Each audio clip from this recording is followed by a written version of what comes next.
उद्घोष किया था कि तुम मुझे खून दो, मैं तुम्हें आजादी दूंगा।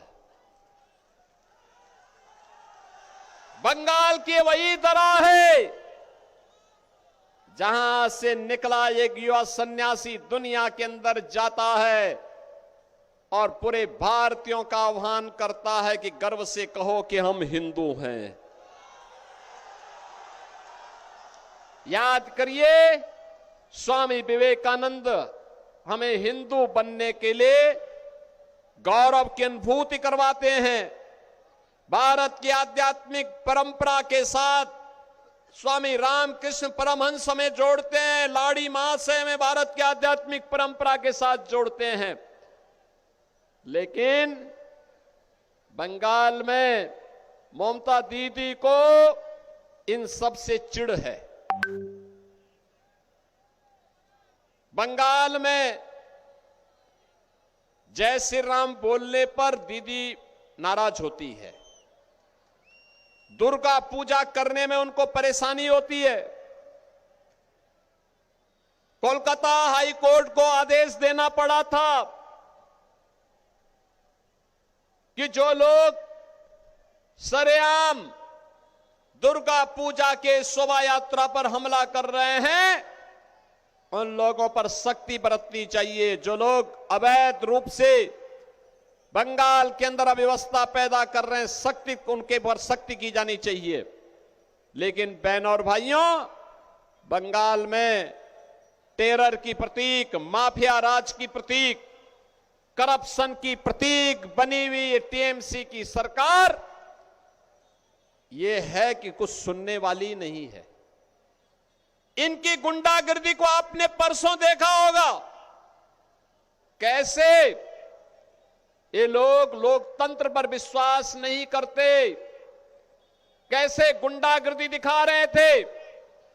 भारतीय जनता पार्टी के नेता और नेता सदन विधानसभा के नेता सदन के रूप में यहां के जुझारू नेता श्री शुभेंदु अधिकारी पर किस तरीके से टीएमसी के गुंडे हमला कर रहे थे। लेकिन हम कहना चाहते हैं कि 4 मई को जब रिजल्ट आएगा, टीएमसी के गुंडों को कहीं छुपने की जगह नहीं मिलने वाली है।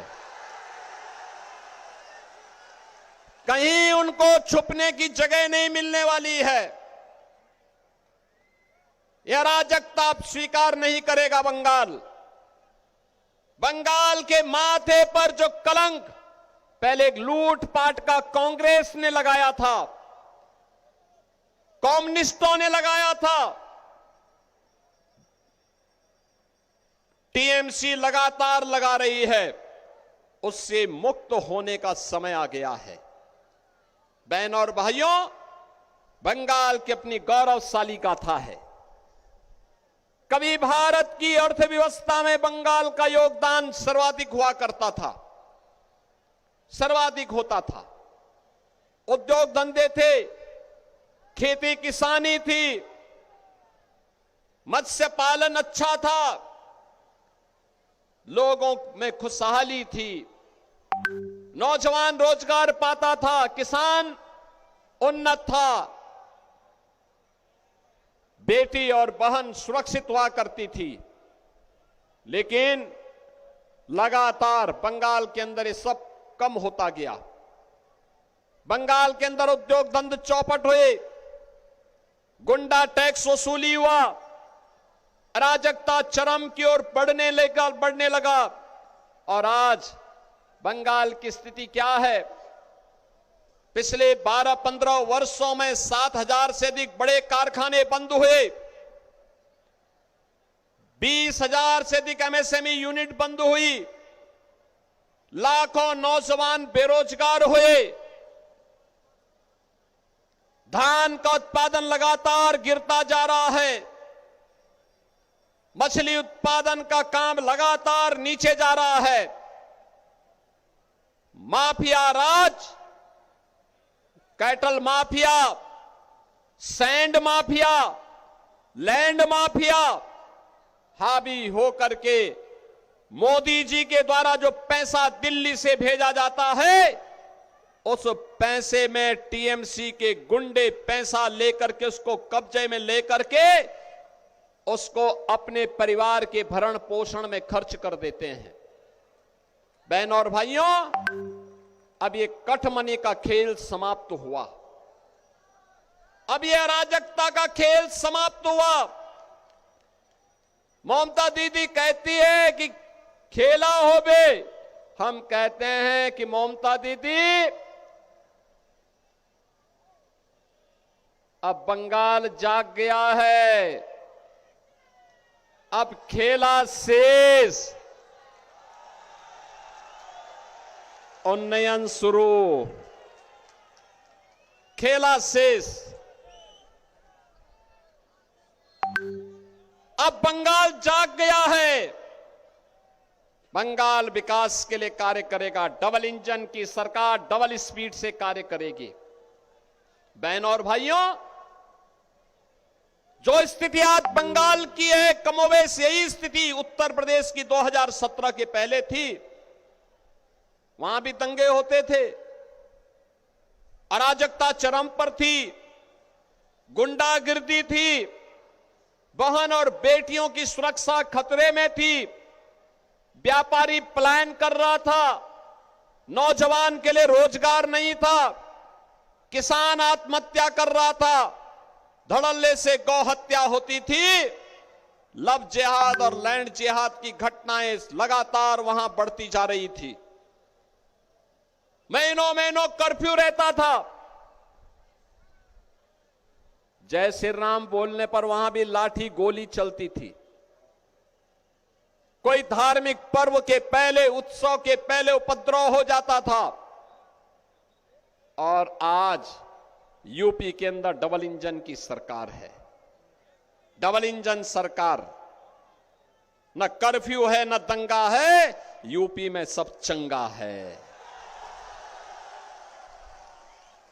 काशी आप जाइए, प्रधानमंत्री मोदी जी के मार्गदर्शन में काशी एक नई काशी के रूप में दिखाई देती है। कितना बेहतरीन, कितना सुंदर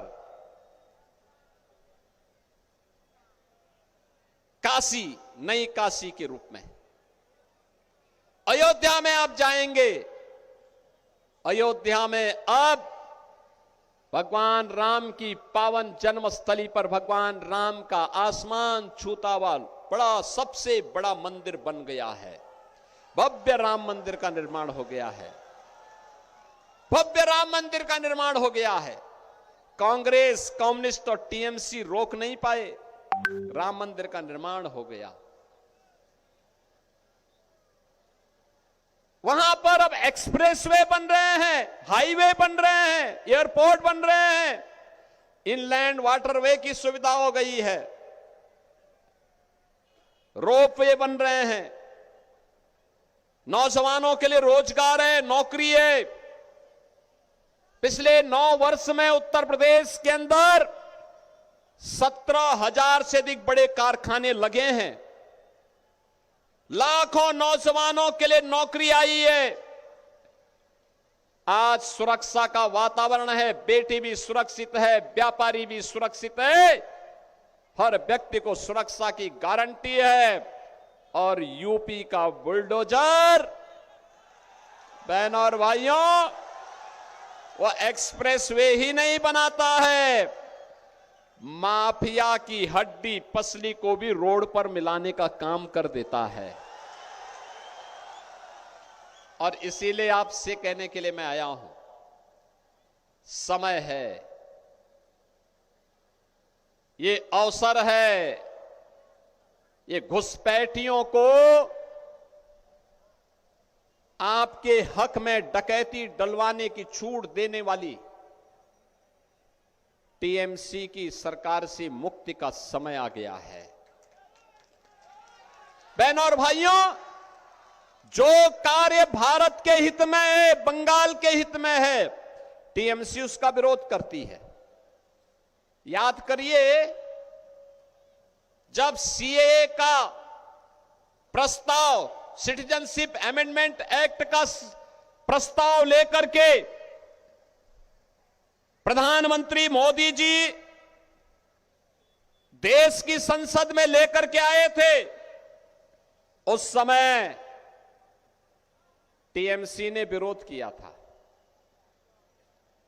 सिटीजनशिप अमेंडमेंट एक्ट एक गारंटी देता है, और गारंटी इस बात की देता है कि अगर बांग्लादेश के अंदर, पाकिस्तान के अंदर, अफगानिस्तान के अंदर किसी हिंदू, किसी बौद्ध, किसी जैनी, किसी सिख को प्रताड़ित करके भारत भेजा गया है और वह 5 साल से अधिक समय से भारत में रह रहा है, तो भारत में उसको नागरिकता मिलेगी।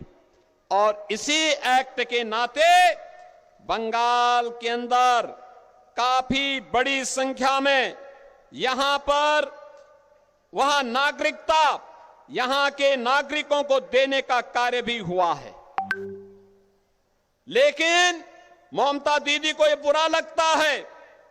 उनको लगता है कि अगर हिंदू ज्यादा होगा तो फिर सड़कों पर इफ्तारी कैसे हो पाएगी। याद करिए, यूपी के अंदर डबल इंजन की भाजपा की सरकार है, वहां सड़क पे नमाज नहीं होती है। सड़क पे कोई इफ्तारी की पार्टी भी नहीं कर सकता है, और वहां मस्जिद से आवाज भी नहीं आती है, कोई आवाज नहीं आती। यह है डबल इंजन की सरकार। क्या बंगाल के अंदर ममता दीदी ऐसा करेगी? नहीं, वो हिंदुओं का विरोध करती है। जय श्री राम बोलने पर प्रतिबंध लगाती है। मां दुर्गा की पूजा का विरोध करती है, पंडाल नहीं लगाने देती। मूर्ति विसर्जन का विरोध करती है। बहनों और भाइयों, बंगाल की धरा पर मां दुर्गा और मां काली की पूजा को कोई रोक नहीं सकता है। कोई रोकेगा तो उसके खिलाफ सड़कों पर आंदोलन होगा। यह हमारी आध्यात्मिक परंपरा है, हमारी धार्मिक परंपरा को कोई बैन नहीं कर सकता। और मैं तो आप सबसे कहने के लिए आया हूं, बंगाल की धरती पर हमें गौ माता को कटने नहीं देना है। गौ माता को कटने नहीं देंगे। और चैतन्य महाप्रभु की इस पावन धरा से मैं कहना चाहता हूं, उन्होंने जाति पाति को समाप्त करने का आह्वान अपनी भक्ति के माध्यम से किया था। तो गौ माता को कटने नहीं देंगे और हिंदुओं को बंटने नहीं देंगे। और यह कार्य केवल डबल इंजन की बीजेपी की सरकार कर पाएगी। और डबल इंजन की इस बीजेपी की सरकार के लिए आज मैं आपके पास आया हूं, आपसे अनुरोध करने के लिए। जो उत्साह मुझे यहां देखने को मिला है, जो लोगों ने उत्साह दिखाया है, इस भीषण गर्मी में भी आप यहां पर उपस्थित हुए हैं। और इसीलिए बीजेपी ने नौलदीप के जितने हमारे विद्वान हैं, पूज्य संत हैं, उन सबको भी आमंत्रित किया है। वे सभी आए हैं, मैं उनका आभारी हूं, उनका अभिनंदन करता हूं। और मैं आपसे अपील करता हूं कि बहनों और भाइयों, भारतीय जनता पार्टी ने श्री श्रुति शेखर गोस्वामी जी को अपना प्रत्याशी बनाकर के आपके बीच उतारा है।